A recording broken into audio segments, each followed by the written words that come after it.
কিছু কিছু খাবার শুধু পেট ভরায় না, মনটাও ভরিয়ে দেয়। আর আজকের এই গ্রিন পনির মশলা ঠিক তেমনই একটা খাবার। প্রথমে পনির নিয়ে নুন, ধনে গুঁড়ো, গোলমরিচের গুঁড়ো, কাশ্মীরি লঙ্কার গুঁড়ো, আদা বাটা আর টক দই দিয়ে ভালো করে মেখে নেব। তারপর পনিরগুলো হালকা করে ভেজে তুলে রাখবো। এরপর কড়াইতে গোটা গরম মশলা, গোটা ধনে, ক্যাপসিকাম, ধনেপাতা আর আদা বাটা দিয়ে ভালো করে ভেজে নেব। তারপর সবটা ব্লেন্ডারে দিয়ে 2 চামচ টক দই দিয়ে মসৃণ একটা পেস্ট বানিয়ে নেব। এবার ভেজে রাখা পনিরটা ছোট ছোট টুকরো করে নেব।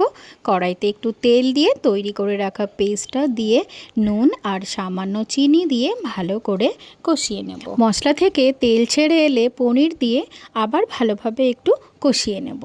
তারপর প্রয়োজন মতন জল দিয়ে ফুটিয়ে নেব।